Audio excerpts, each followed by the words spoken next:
तुम क्या नहीं हो इसका पता लगाओ ताकि उसे जान सको जो कि तुम हो। प्रश्नकर्ता: विश्व के वर्णन के अनेक तरीकों में आपका तरीका यह है कि इसे आप पदार्थ, मन और चेतना से बना कहते हैं। दूसरी ओर अन्य अनेक व्याख्याएं उन विभिन्न प्रारूपों के बारे में बतलाती हैं जिनके अनुरूप विश्व की रचना हुई है, जिनके बारे में माना जा सकता है कि वे तर्क संगत भी हैं, और तब सामान्य मनुष्य इस भ्रम में पड़ जाता है कि उनमें से कौन सी सत्य हो सकती है और कौन सी नहीं हो सकती। तब उसे संदेह होता है कि सभी प्रारूप शाब्दिक हैं और सत्यता किसी में भी नहीं है। आपके अनुसार वास्तविकता तीन रूपों में विस्तार पाती है: पदार्थ ऊर्जा का विस्तार अर्थात महादाकाश, चेतना का विस्तार अर्थात चिदाकाश, और विशुद्ध चेतना अर्थात परमाकाश। प्रथम में गति और जड़त्व दोनों होते हैं। संवेदना के स्तर पर यह ज्ञान हमें होता है। दूसरी ओर हम यह भी जानते हैं कि हम में संवेदनात्मक ज्ञान है, हम चेतना हैं, और हमारे चेतने होने का बोध भी हमें होता है। इस प्रकार हम में दो बातें होती हैं: पदार्थ ऊर्जा और चेतना। पदार्थ आकाश के अंतर्गत प्रतीत होता है, जबकि ऊर्जा सदैव काल के अंतर्गत परिवर्तन में बधी और परिवर्तन की गति से नापी जाती है। चेतना किसी कारण से आकाश और काल के अकेले बिंदु में यहाँ और सभी के रूप में अनुभव होती है, परंतु आप यह कहते प्रतीत होते हैं कि चेतना भी वैश्विक है, जिसका अर्थ यह है कि यह काल और आकाश से स्वतंत्र और निर्वैयक्तिक है। मुझे यह समझने में कि स्थान काल से स्वतंत्र होने तथा यहाँ और अभी में कोई विरोधाभास नहीं है, कठिनाई नहीं है, परंतु निर्वैयक्तिक चेतना के बारे में मैं अनुमान नहीं कर पाता। मेरी दृष्टि में चेतना सदैव किसी बिंदु पर संकेंद्रित, व्यक्ति से संबंधित और व्यक्ति ही होती है। आप यह कहते प्रतीत होते हैं कि संवेदनकर्ता के बिना भी संवेदन संभव है, प्रेमी के बिना भी प्रेम होता है, और कर्ता के बिना भी कर्म होता है।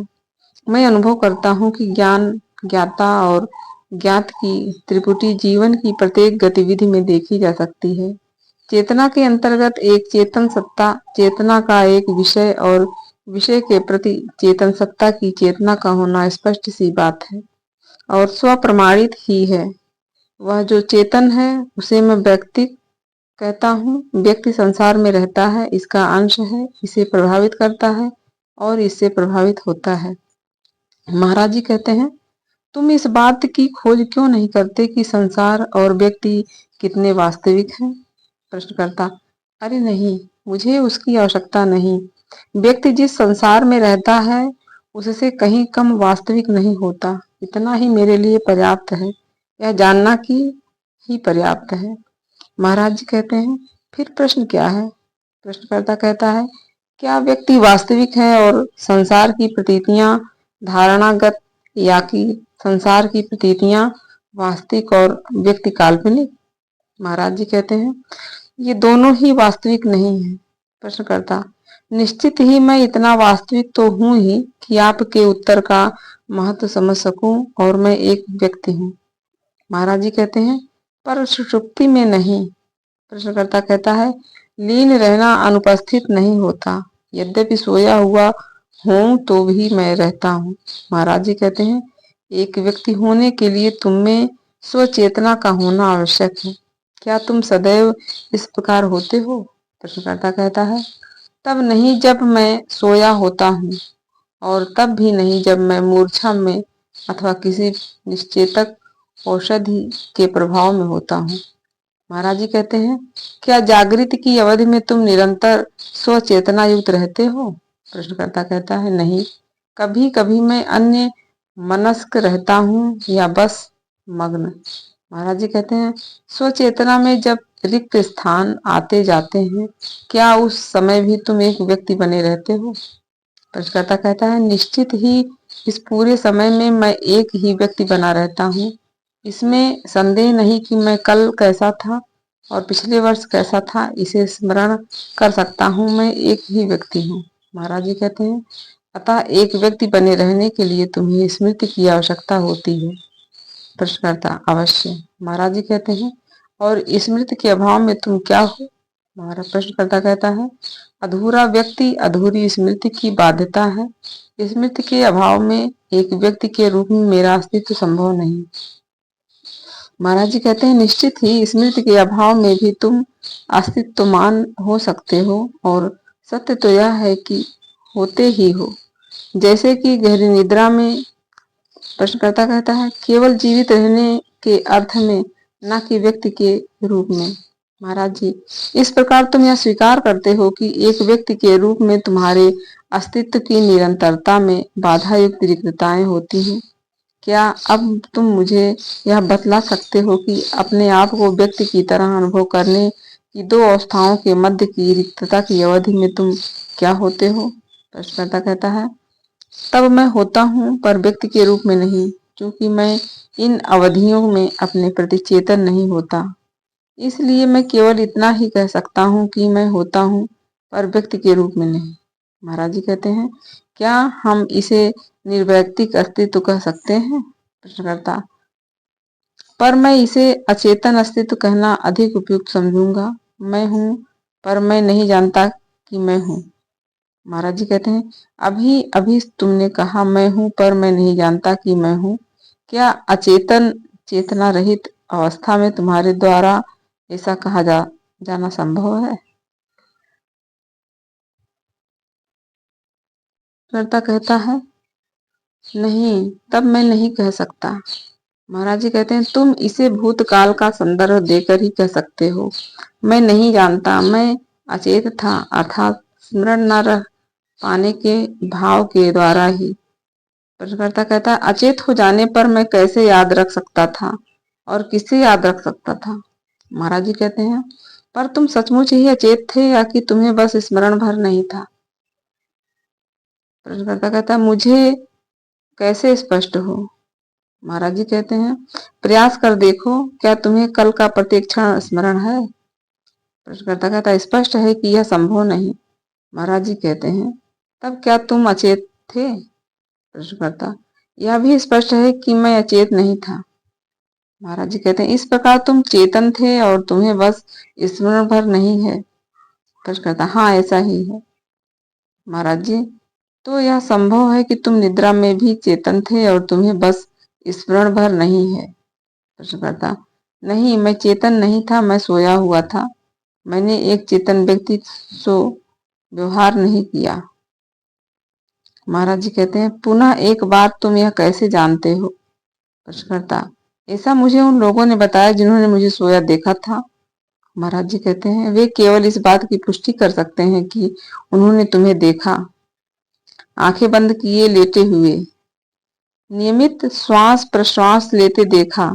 वे यह नहीं जान सकते कि तुम चेतन थे अथवा नहीं। तुम्हारा एकमात्र प्रमाण है कि तुम्हारी स्मृति और इसकी विश्वसनीयता अत्यंत संदेहास्पद है। प्रश्नकर्ता कहता, हाँ, मैं स्वीकार करता हूँ कि अपने आप में एक जागृत में ही मैं एक व्यक्ति हूँ। इसके अतिरिक्त के समय में मैं क्या होता हूँ यह मैं नहीं जानता। महाराज जी कहते हैं, तुमसे कम इतना तो जानते हो कि तुम नहीं जानते।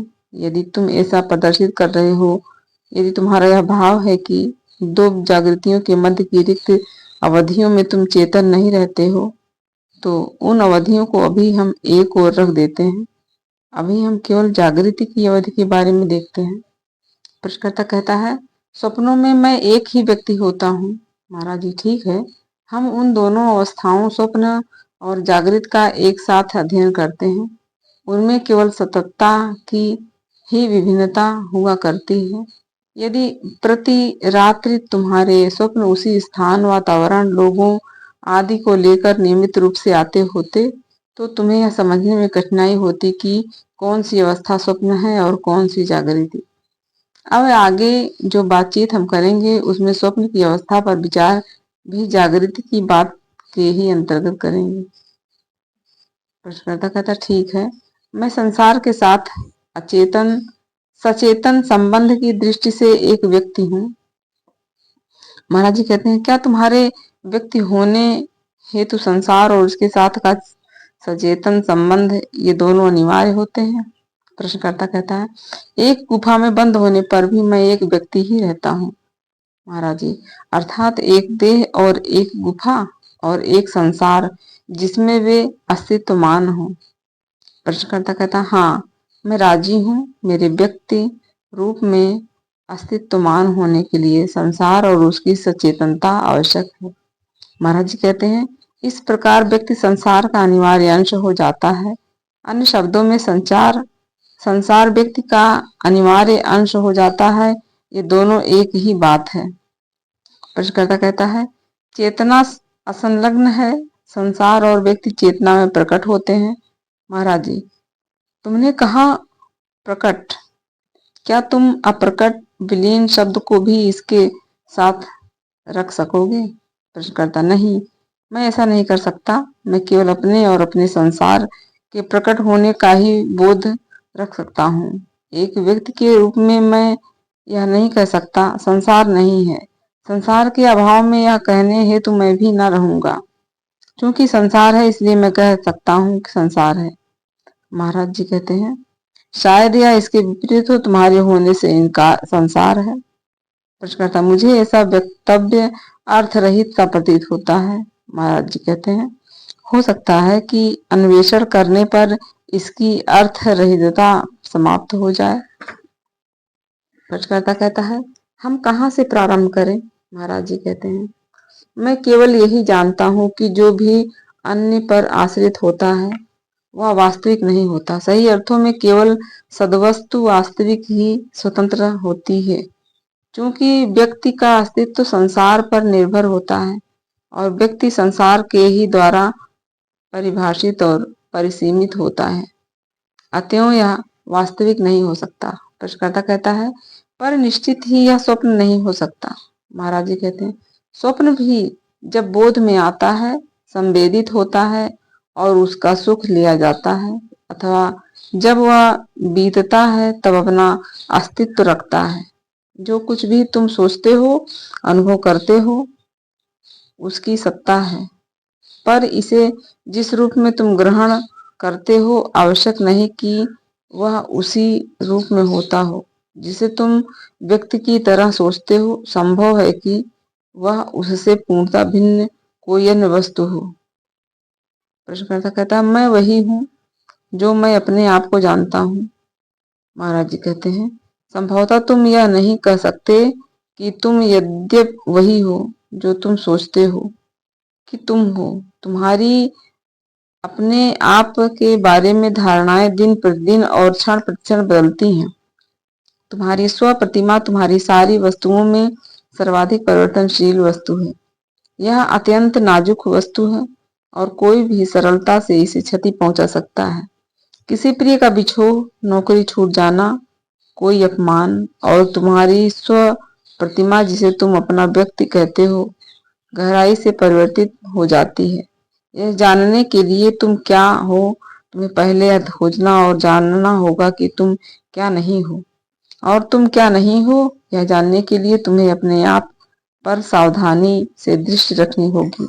मूल तथ्य मैं हूँ के साथ जो कुछ अनिवार्यतः मेल नहीं खाता, उस सबको अस्वीकार करते हुए वे धारणाएं मेरा जन्म किसी निश्चित स्थान पर निश्चित समय पर मेरे माता पिता से हुआ और अब मैं इस प्रकार से यह हूँ, यहाँ रहता हूँ, इससे विवाहित हूँ, इसका पिता हूँ, इसका नौकर हूँ इत्यादि मैं हूँ के भाव के अंतर्गत नहीं है।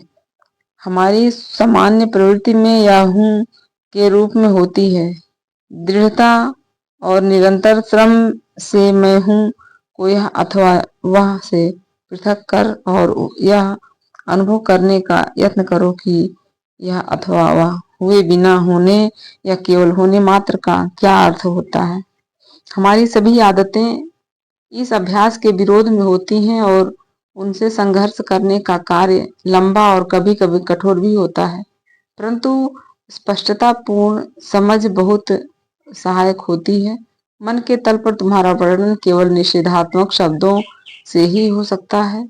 यह बात तुम जितनी अधिक स्पष्टता से समझ लोगे, उतनी ही शीघ्र तुम अपनी खोज के अंतर पर पहुंचकर अपनी असीम सत्ता को साक्षात कर लोगे।